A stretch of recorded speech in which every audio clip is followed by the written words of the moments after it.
To begin with this great subject, the higher realms of poetic inspiration, I should say that I have recorded thousands of poems on our website, Mother and Sri Aurobindo.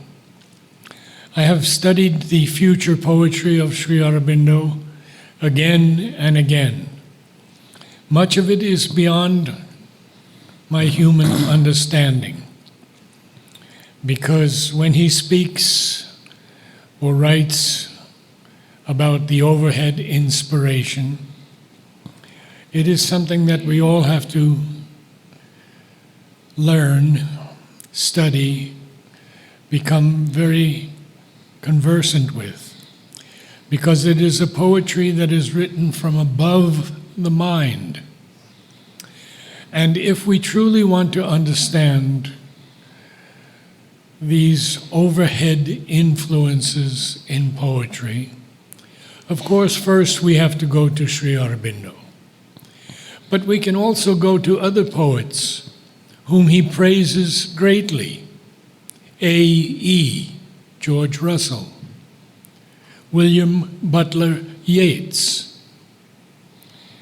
Meredith, and many, many others who he calls out for their ability to bring down from the highest something of this overhead influence. Now, people come to me all the time and say, "Oh, I have written these 4 lines, I have written this poem." And many of you, I'm sure, have written poetry and it has come down. But it's not you. It has come from another realm of experience. And that's why you're so happy that it came to you. Now, you know that Sri Aurobindo, I thought, had made 16 drafts of the first canto of Savitri.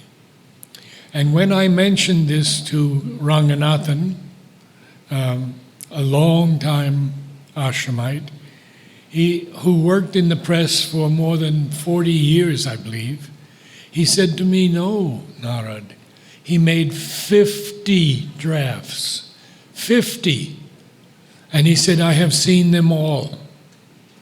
Now, why would Sri Aurobindo, who was already a great realized avatar, have to write 50 drafts of the first book, and especially the first canto? Well, he said he did it because each time he rose to a higher level, he wrote from that level. It's an extraordinary statement. So, time after time, he rose higher and higher and higher. So, what do we do? Well, I can tell you that I've probably written 30 or 40 books already. Not all on poetry. I've written a book on the service tree. I've written a book on the new music. And I've written books on horticulture. But in my aspiration to understand more about these higher realms of poetic vision, I spent years with Amal Kiran, to whom Sri Aurobindo gave that name, a clear ray. His legal name was K.D. Sethna. And he would praise my poetry and criticize it and encourage me. Again and again, he would encourage me.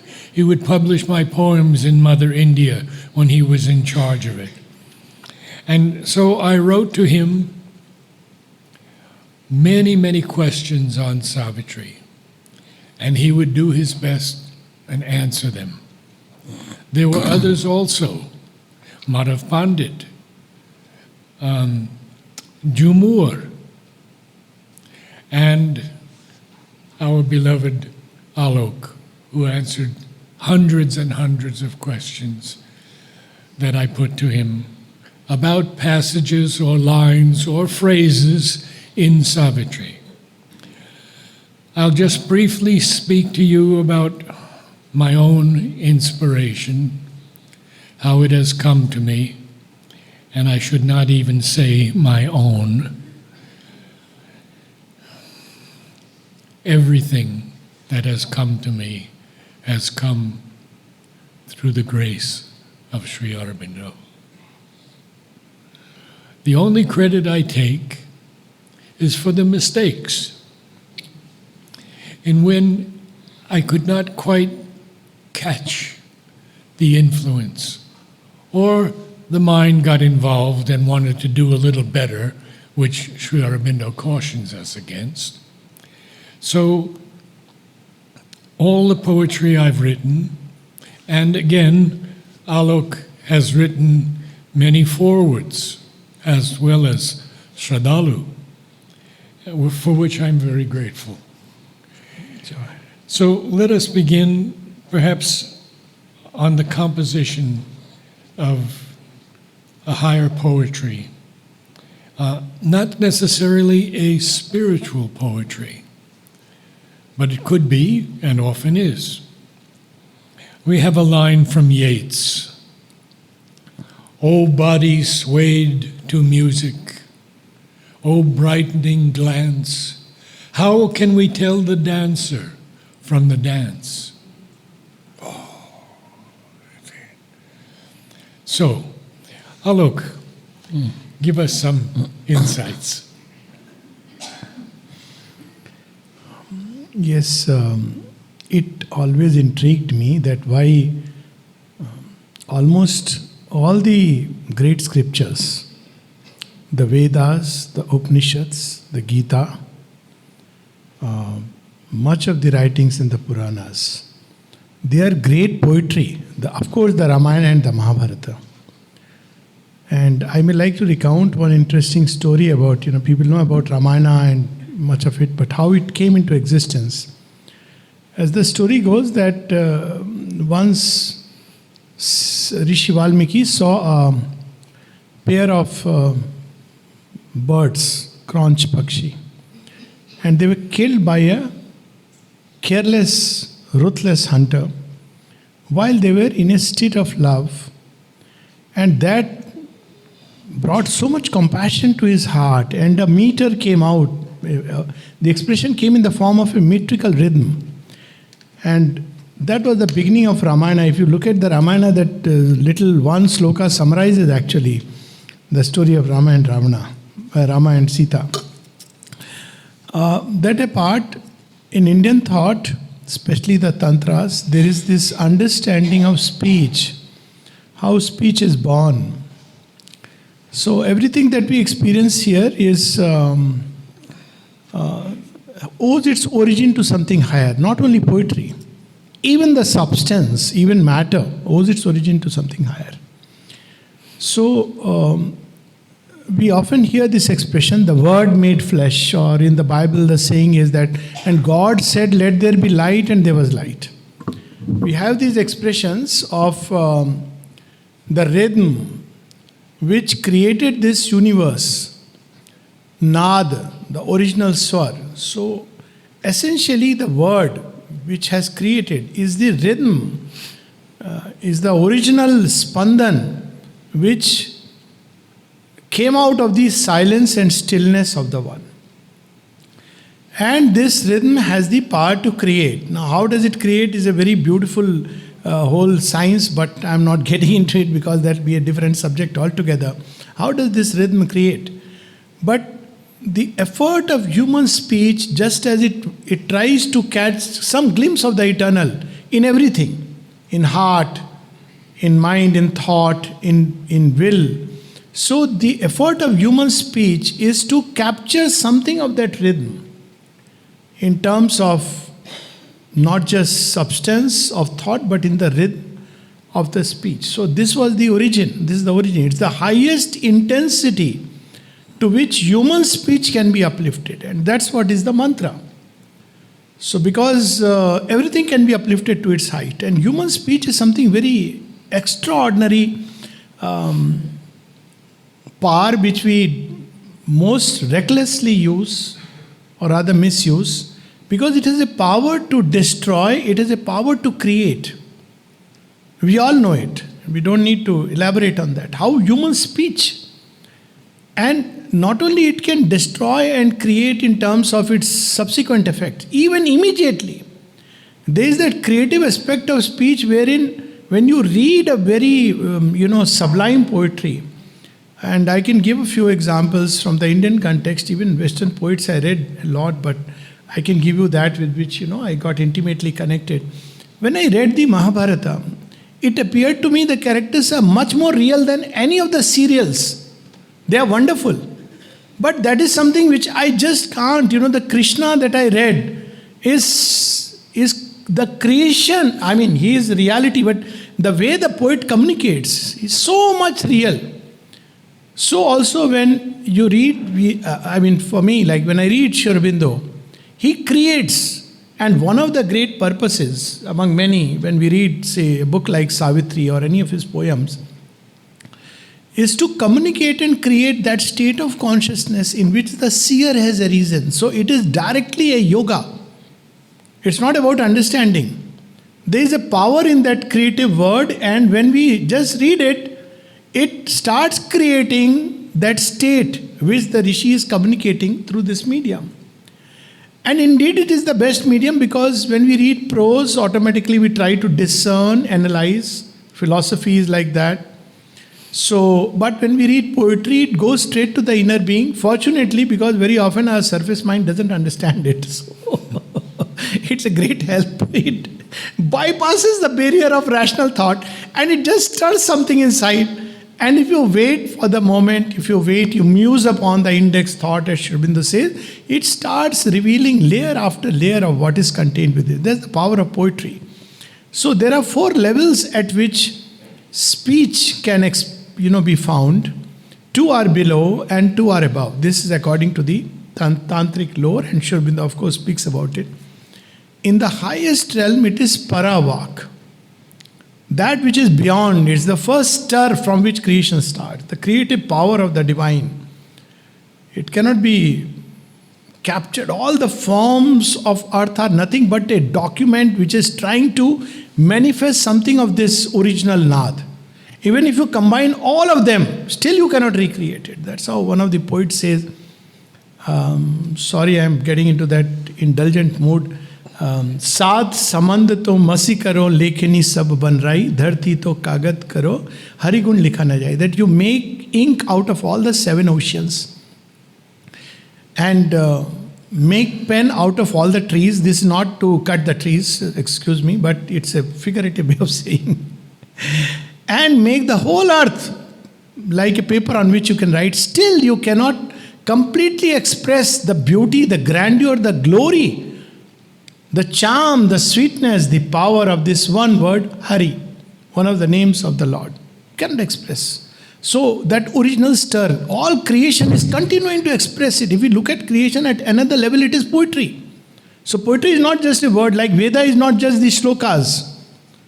Veda is the secret knowledge embedded in creation. That's why when Sri Aurobindo describes Satyavan, he says, a Veda knower of the unwritten word. It's there. Veda is secret knowledge. It's embedded in creation. If we look at the way the galaxies spin in space, if we look at the way, even some animals, the way they move, the plants, it's a poetry. And we too can, in our own bodies, tune ourselves to this grand poetry in creation. But that is parava. Then it comes the second layer, which is still accessible to human beings, still concealed, and that is called Pashyanti Vak, the seeing word. So what the poet does is, he sees something which we don't see. And in that sense it is art, because all art is meant to express the unseen beauty which is hidden behind even the seemingly ugly appearances. Purpose of art is to express beauty. It's a different thing that modern art often does the reverse.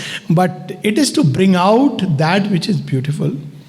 and express it. And at the third, that is Pashyanti Vak, you see and express, and the poet communicates this inner feeling, this inner vision. And then we have below that the Madhyama and the Vaikhari, what is distorted in terms of human speech. So all poetry comes from those heights, what should be called overhead, meaning thereby beyond the rational mind. So if we try to understand it rationally, well, we can get some fragments, but it has to be felt and experienced as a whole. And if we muse upon it, meditate upon it, reflect upon it, then it discloses all the secrets that are inside it. And just one last 2 minutes I'll take.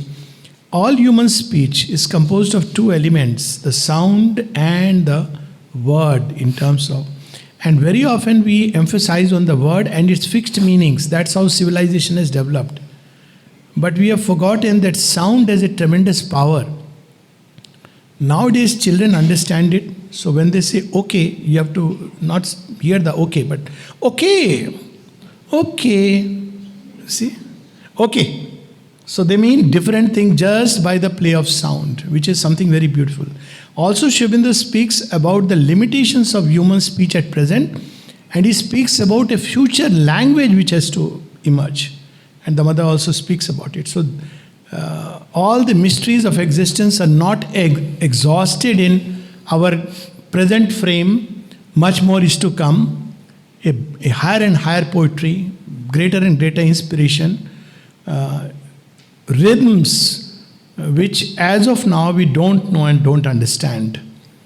And that's what future poetry is about. It is the mantra born from the depths of the heart that rise, or its home is in the upper hemisphere, in truth. Its home is in the truth. That's where the word, home of the word is. But it is hidden in the heart and rises from there and expresses itself in forms and symbols of sounds and words, and creates what it sees deep within. I'd like to talk to you a little bit about some of the ashramites whom Sri Aurobindo helped to become poets. He helped many of them. There was one man, Harindranath Chattopadhyay, and he wrote extraordinarily beautiful poetry, very lyrical. And Mother used to do something very interesting. He would come down from the behind the samadhi. Mother would pour a basket of flowers onto his head, and he would go back to his room and type on a typewriter for hours and hours and hours. He wrote 1 lakh of lines in a year. Extraordinary. Another one, I should finish. He left the ashram and came back after some years and met Amal Kiran. And Amal showed him some of his early poetry under Sri Aurobindo's influence, and the man wept. He realized that going away, he had lost the touch. I think Sri Aurobindo spoke about him as the most authentic Yes. voice in English, Yes, Indian voice in absolutely. English poetry. Now, Amal, of course, wrote a lot of poetry. And there was one poem that he wrote that Sri Aurobindo said, if you could always write like this, you would be among the greatest poets. Now, there was Nishikanto, whom I had the great blessing to meet on his birthday. And he was a great Bengali poet. He wrote some things in English too. But Sri Aurobindo said something very interesting to him. He said, if you go out of the ashram, you will become revered as one of the greatest poets. If you stay in the ashram, you will suffer for years and years, great pain. He said, I will stay. There were others, such as Arjava, who opened to an occult plane of extraordinary beauty. And Sri Aurobindo said his work is very different. You almost have to enter that plane to begin to understand his work. So we see that Sri Aurobindo has helped so many people. He can help us right now. He is here. He is in the subtle physical. You can all meet him. And Mother said, when you go to the Samadhi, talk to him. Tell him of your problems, tell him of your aspirations. And certainly, if you have any feeling for poetry, you appeal to him for his guidance.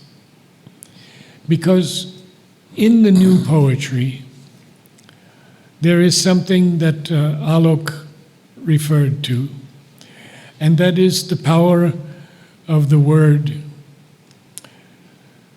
And that power, if it enters us,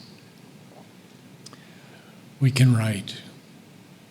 Otherwise, it's just something from the mind, and there are thousands of poets who have done that already, to very good effect.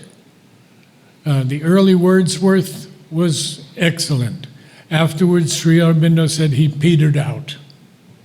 And of course, Yeats, Sri Aurobindo had high praise for. A.E. was more of a mystic, and he wrote mystical poetry. And Sri Aurobindo makes a distinction. He said A.E. was the greater, I don't think he said yogi, but the greater person within. But Yeats was the greater poet. So you see, we have to make that distinction also. We may write poems to Mother, and we think they're very beautiful, but if they don't come from that highest realm, and that's what the subject is of our talk today, these higher realms of poetry, which, in my experience, they come without our thinking. When I am touched in some way, I begin writing the lines without even thinking about them. They just come, they flow down. And Narad Baran has told us that in one session, Sri Aurobindo dictated 600 lines of poems to him. And I asked him, I said, Narad Baran, did you ever not hear? He said, no, I heard every word. And then I said, what was his voice like? Sri Aurobindo's voice. And he said, it was like a flute. And I asked Udar, what was his voice like? He said, perfect English gentleman.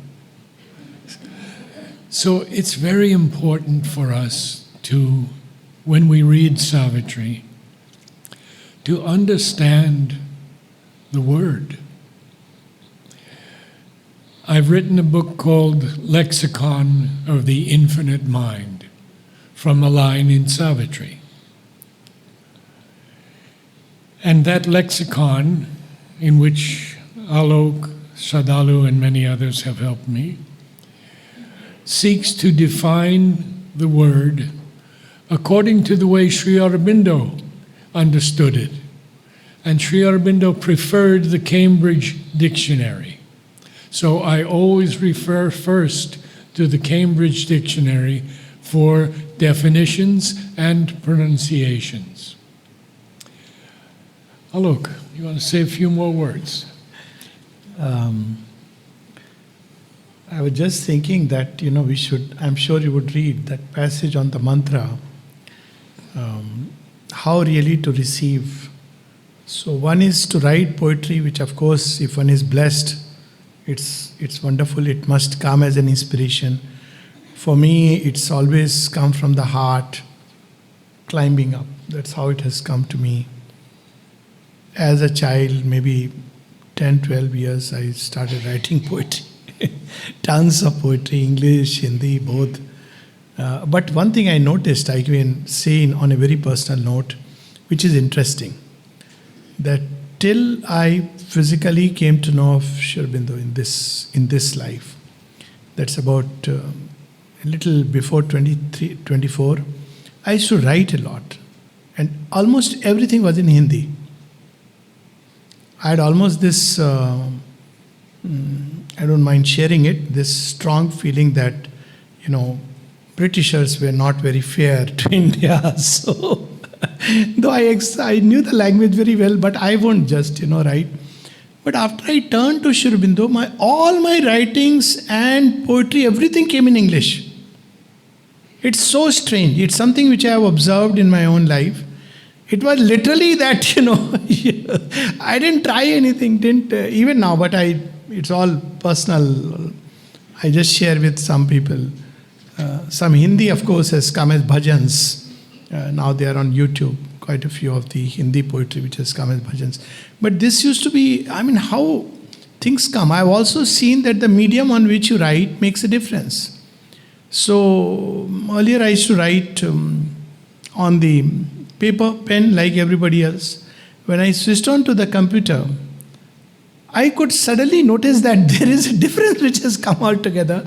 And I wondered why this change of the medium or the instrument is creating a difference. So they are very fascinating aspects of poetry. And I'm sure there is I believe that there is a poet, a philosopher, and a little bit of a madman in everyone. Don't mind my saying so. And they all bypass the rational intellect, which is good, but philosopher does it in his own way by discernment. But it carries the charm, joy, and the creative expression. So how to know that this poetry is genuine or it's coming from the higher spheres? My one simple criteria which I found in Savitri is the creative word carries the delight within it. Sri Aurobindo would always say that it is delight which wants to express itself in and through creation. So all authentic creation, at least that's my criteria. It's not about whether it be speech, talk, or a writing.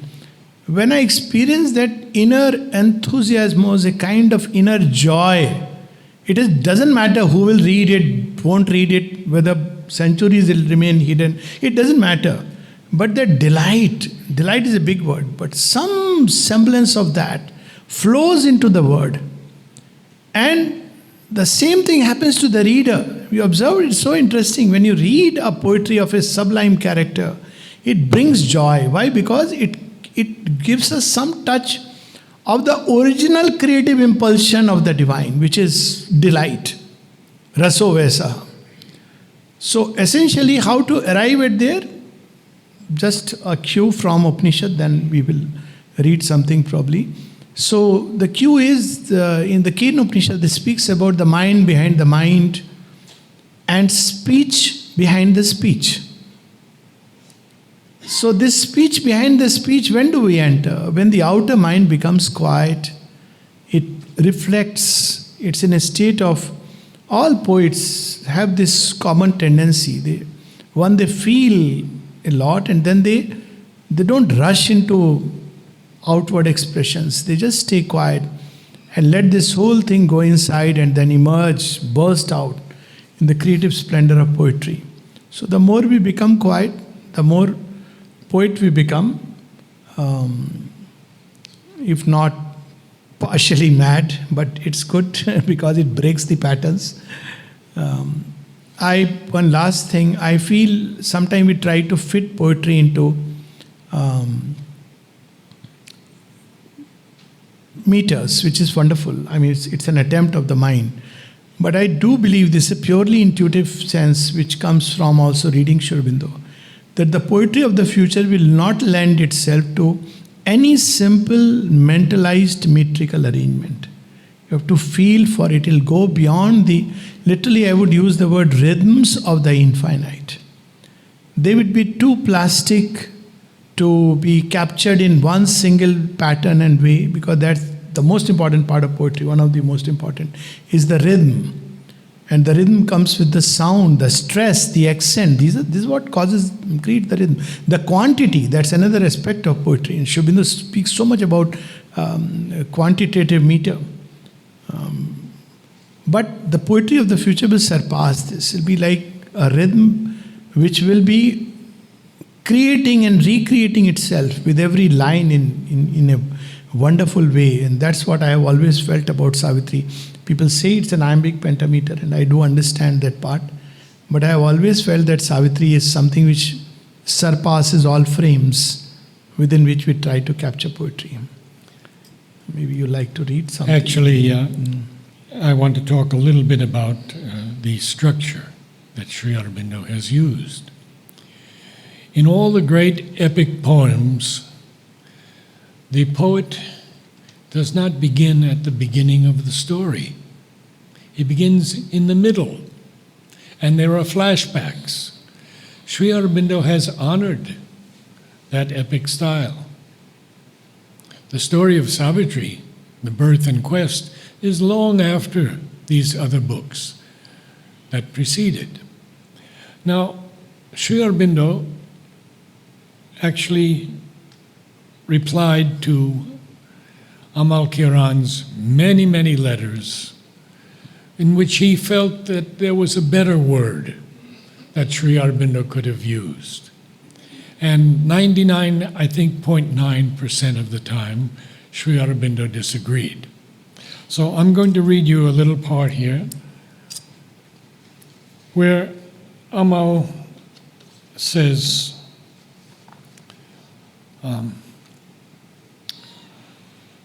Sri Aurobindo is speaking about the word invisible. A lonely splendor from the invisible goal almost was flung on the opaque inane. This is 1936. Sri Aurobindo writes, "No word will do except invisible. I don't think there are too many eyes. In fact, such multiplications of a vowel or consonant, assonance, or several together as well as syllabic assonances in a single line, or occasionally between line endings, are an accepted feature of the technique in Savitri. Purposeful repetitions also, or those which serve as echoes or keynotes in the theme." One more here, because this is so incredible. You have to understand that Sri Aurobindo, for 25 years, read all the poetry of the world. He learned German, and he read Goethe. He learned Latin, and he read Virgil. He read Dante. He read Milton. So he was conversant with all these great poets who wrote epic poetry, and as well with the poets who wrote lyric poetry. So he says to us that rhythm is the most important thing. Rhyme is not so important. One can write unrhymed verse, and Savitri is exactly that. He does not rhyme anything in Savitri, but many of his sonnets are marvelous rhymes. So we have to distinguish that the poet decides on the meter, on the rhythm, and of course Savitri is written in iambic pentameter. An iamb is a beat, short, long. It was the hour before the gods awake. And of course, if I read that like that, you'd fall asleep in 5 minutes. So we don't read it like that, but the rhythm is there. And you have to feel that rhythm, because in Savitri, it is a rhythm from the highest heights. And we have to ascend to those heights to some degree to be able even to begin to read Savitri. Now, many of us don't like Book 2 so much because it's not an easy book, and none of us have been there. We have not ascended that world stair. We have not gone to those planes of existence where Sri Aurobindo sees their faults, their limitations, and their possibilities.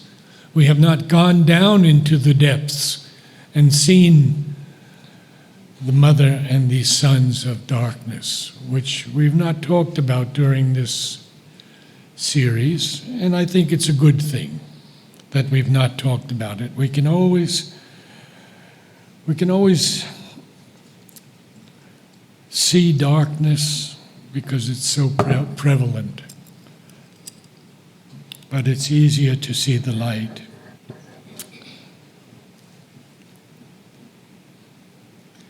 We are chased by a self we cannot now recall, and moved by a spirit we must still become.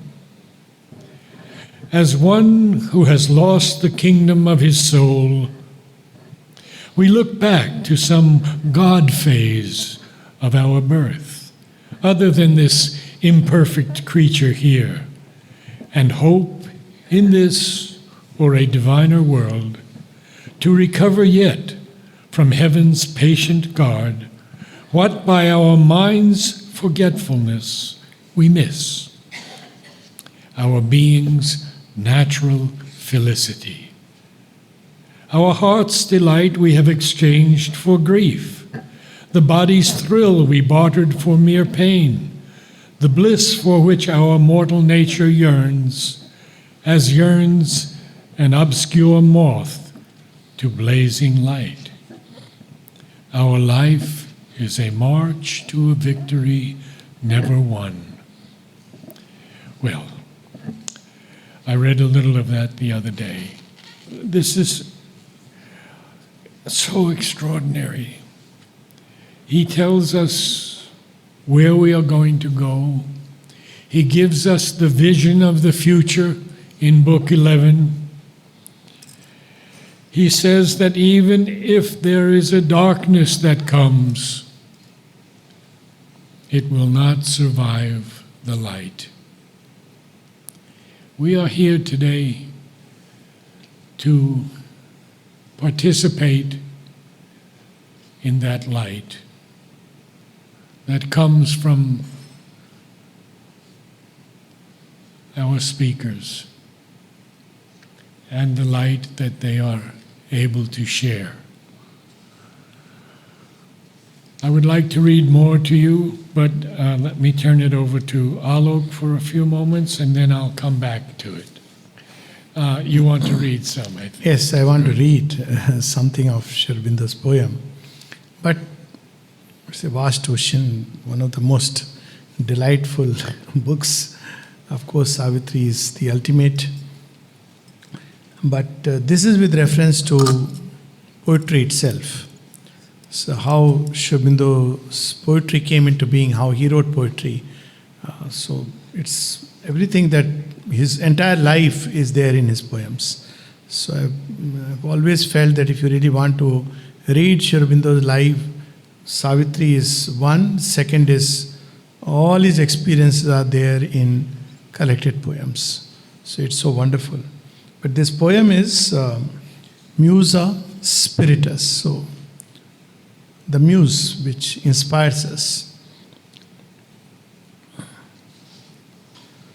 O word concealed in the upper fire, thou who hast lingered through centuries, descend from thy rapt white desire, plunging through gold eternities. Into the gulfs of our nature leap, voice of the spaces, call of the light. Break the seals of matter's sleep, break the trance of the unseen height. Invariably, when this inspiration descends, it enters into the human mind and it gets mixed. That's what Sri Aurobindo says. And that was the reason why he had to not only rewrite again and again, but also because even our words are not yet ready to express those higher rhythms. And second is that there should be no mixture of the human mind. Even poets who write from great heights, when it enters the human mind, the realm of rational thought, it gets mixed. So he had to maintain that entire purity. So he speaks about it, that how it enters and into matter's sleep. In the uncertain glow of human mind, its waste of unharmony thronging thoughts, carve thy epic mountain lined, crowded with deep prophetic grots. So he's reminding us, as these higher things enter into the human ken, they get distorted. This is one of the biggest problems of all.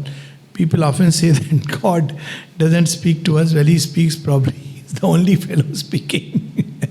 We are not listening. Typically we go, tell a prayer and walk away. Don't even wait to hear him, what he is trying to tell us. So, O muse of the silence, the wideness make in the unplumbed stillness that hears thy voice, in the vast mute heavens of the spirit awake, where thy eagles of power flame and rejoice. It's a longish poem. I'll just read 4 passages which are my favorite from this poem. Out with the mind and its candle flares. Light the suns that never die. For my ear the cry of the seraph stars, and the forms of the gods for my naked eye. How powerful this is. Just this one line. Out with the mind and its candle flares. Light the suns that never die. For my ear the cry of the seraph stars, and the forms of the gods for my naked eye. Let the little troubled life God within, let the little troubled life God within cast his veils from the still soul, his tiger stripes of virtue and sin, his clamor and glamour and toll and dole, all these restless noise of these life gods, desires. And then so powerful these lines, just reading them is magic. All make tranquil, all make free. Let my heartbeats measure the footsteps of God. What a poetry this is. My life should become a poem. All make tranquil, all make free. Let my heartbeats measure the footsteps of God as he comes from his timeless infinity. As he comes from his timeless infinity to build in the rapture his burning abode. Weave for the aspiration. Weave from my life his poem of days. One is the poetry that we receive as thought, intelligence, poetic intelligence, and write. Let my life become a poem, my footsteps the rhythms of the divine, my speech a perfect expression of all his sevenfold ecstasies. Weave from my life his poem of days, his calm, pure dawns and his noons of force, my acts for the grooves of his chariot race, my thoughts for the tramp of his great steed's course.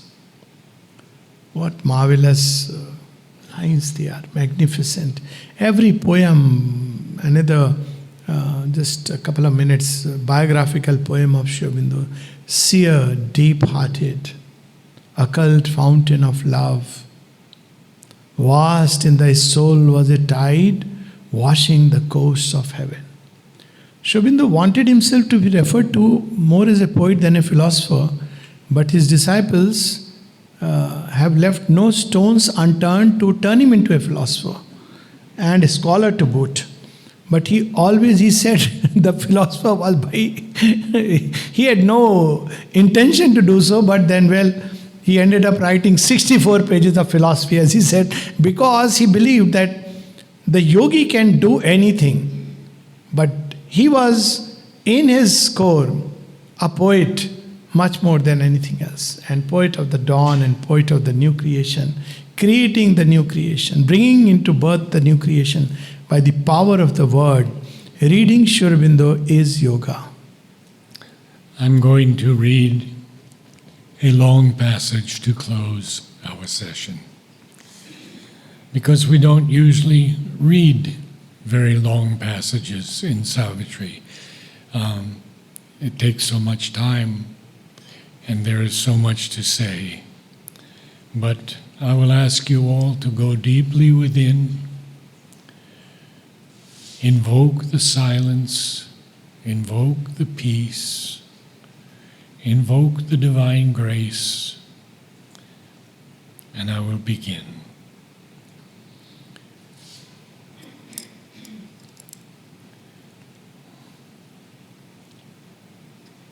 Abandoning the dubious middle way, a few shall glimpse the miraculous origin, and some shall feel in you the secret force, and they shall turn to meet a nameless tread, adventurers into a mightier day.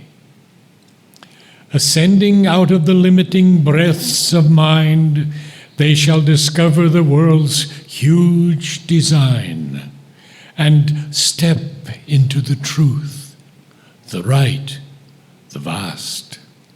You shall reveal to them the hidden eternities, the breadth of infinitudes not yet revealed, some rapture of the bliss that made the world, some rush of the force of God's omnipotence, some beam of the omniscient mystery.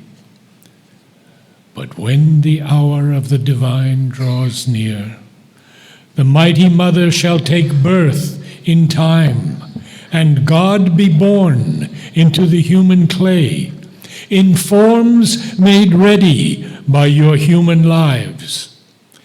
Then shall the truth supreme be given to men. There is a being beyond the being of mind, an immeasurable cast into many forms, a miracle of the multitudinous one. There is a consciousness mind cannot touch, its speech cannot utter, nor its thought reveal. It has no home on earth, no center in man, yet is the source of all things thought and done, the fount of the creation and its works. It is the origin of all truth here, the sun orb of mind's fragmentary rays. Infinity's heaven that spills the rain of God. The immense that calls to man to expand the spirit, the wide aim that justifies his narrow attempts, a channel for the little he tastes of bliss. Some shall be made the glory's receptacles, and vehicles of the Eternal's luminous power. These are the high forerunners, the heads of time, the great deliverers of earthbound mind, the high transfigurers of human clay, the firstborn of a new supernal race. The incarnate dual power shall open God's door. Eternal supermind touch earthly time. The Superman shall wake in mortal man and manifest the hidden demigod, or grow into the God-light and God-force, revealing the secret deity in the cave. Then shall the earth be touched by the Supreme. His bright, unveiled transcendence shall illumine the mind and heart, and force the life and act to interpret his inexpressible mystery in a heavenly alphabet of divinity's signs. His living cosmic spirit shall enring, annulling the decree of death and pain, erasing the formulas of the ignorance with the deep meaning of beauty and life's hid sense, the being ready for immortality, his regard crossing infinity's mystic waves, bring back to nature her early joy to live, the metered heartbeats of a lost delight, the cry of a forgotten ecstasy, the dance of the first world-creating bliss. The immanent shall be the witness God, watching on his many-petaled lotus throne, his actionless being and his silent might, ruling earth nature by eternity's law, a thinker waking the inconscious world, an immobile center of many infinitudes in his thousand-pillared temple by time's sea. Then shall the embodied being live as one, who is a thought, a will of the divine, a mask or robe of his divinity, an instrument and partner of his force, a point or line drawn in the infinite, a manifest of the imperishable. The supermind shall be his nature's fount. The eternal's truth shall mold his thoughts and acts. The eternal's truth shall be his light and guide. All then shall change. A magic order come, overtopping this mechanical universe. A mightier race shall inhabit the mortal's world. On nature's luminous tops, on the spirit's ground, the Superman shall reign as king of life, make earth almost the mate and peer of heaven, and lead towards God and truth man's ignorant heart, and lift towards Godhead his mortality. A power released from circumscribing bounds, its height pushed up beyond death's hungry reach. Life's tops shall flame with the immortal's thoughts. Light shall invade the darkness of its base. Then, in the process of evolving time, all shall be drawn into a single plan. A divine harmony shall be earth's law. Beauty and joy remold her way to live. Even the body shall remember God. Nature shall draw back from mortality, and spirit's fires shall guide the earth's blind force. Knowledge shall bring into the aspirant thought a high proximity to truth and God. The supermind shall claim the world for light, and thrill with love of God the enamored heart, and place light's crown on nature's lifted head, and found light's reign on her unshaking base. A greater truth than earth's shall roof in earth, and shed its sunlight on the roads of mind. A power infallible shall lead the thought, a seeing puissance govern life and act. In earthly hearts, kindle the immortal's fire. I could go on and on. This is the divine music sung to us by the divine singer, our Lord, Sri Aurobindo.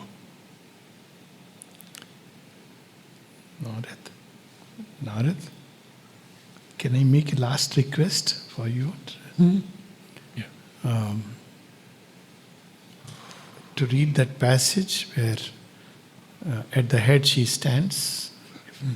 And just a 2-minute background, because Sri Aurobindo describes in the Vedic tradition, Kavi is Kritu, he is also the seer. He is the seer and the creator. So often we want to have darshan of the Divine Mother and Sri Aurobindo, and we say that, well, they are far, or they are there, or they are here, everywhere. But you see, this was known in ancient mystic tradition, that by the power of the mantra you could draw the deity near to you. That was the whole idea in Tantra. By the power of mantra and worship, puja, you drew the deity near, of course the yantra also. So we'll just read that passage. I'll request Brother Narad to read it. How we can have the darshan of the Divine Mother literally, in a certain sense, in the inmost spiritual sense, just by the power of this wonderful passage. So darshan is not the eye seeing, but the soul seeing and sensing the divine presence. This little story, then this passage. There was a blind person who was in the queue to have darshan of Sri Aurobindo and the Mother. He was a mystic, Swami Sharananand. And somebody asked him, you are blind, you can't see, and Sri Aurobindo won't speak. So what are you going there for? He said, it doesn't matter whether I can see or not. Even with eyes, how much could I see? I am going so that he can see me, his gaze can fall upon me. So whenever I personally, whenever there is a deep urge, you want to physically come in, not just inner presence, but you want to physically. These passages, this passage particularly, it just like he draws her so near to us by the power of the mantra. And that is one of the greatest gifts of Sri Aurobindo to us. So, a burning love from white spiritual founts, if I can. You can give me the page. No, why don't you read it? So wonderful. I'll take it out. Yeah, because you want it at the head she stands. Yeah, I'll take it out. Yeah, you have just got the page. A burning love. I got the page. This whole passage. Okay. Yes. On the left side, yeah. A burning love from the beginning till the end is so marvelous.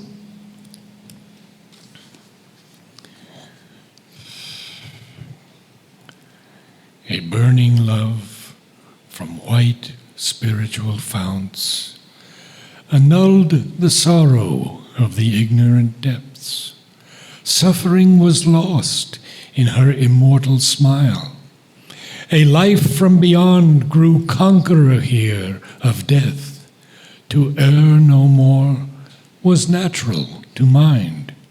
Wrong could not come where all was light and love. The formless and the formed were joined in her. Immensity was exceeded by a look. A face revealed the crowded infinite. Incarnating inexpressibly in her limbs, the boundless joy the blind world forces seek. Her body of beauty mooned the seas of bliss.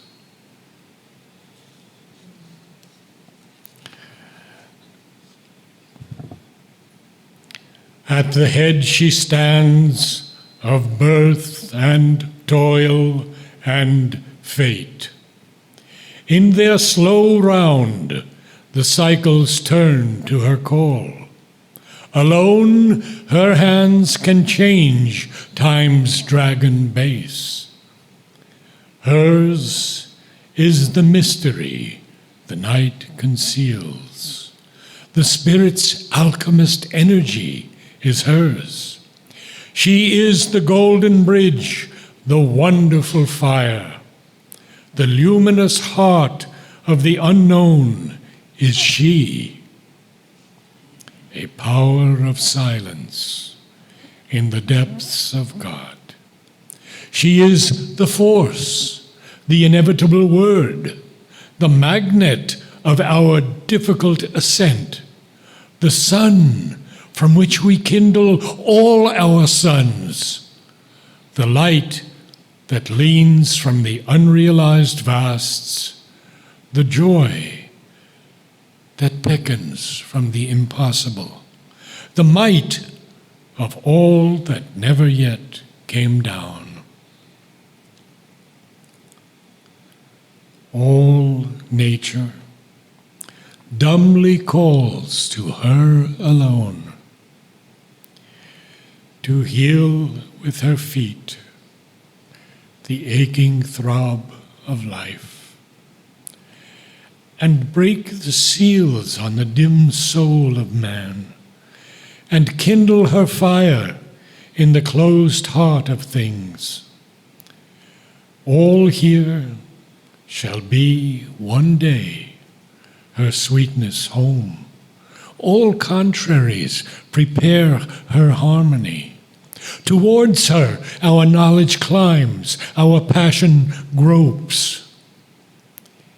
In her miraculous rapture we shall dwell. Her clasp shall turn to ecstasy our pain. Our self shall be one self with all through her. In her confirmed, because transformed in her, our life shall find in its fulfilled response above the boundless, hushed beatitudes, below the wonder of the embrace divine.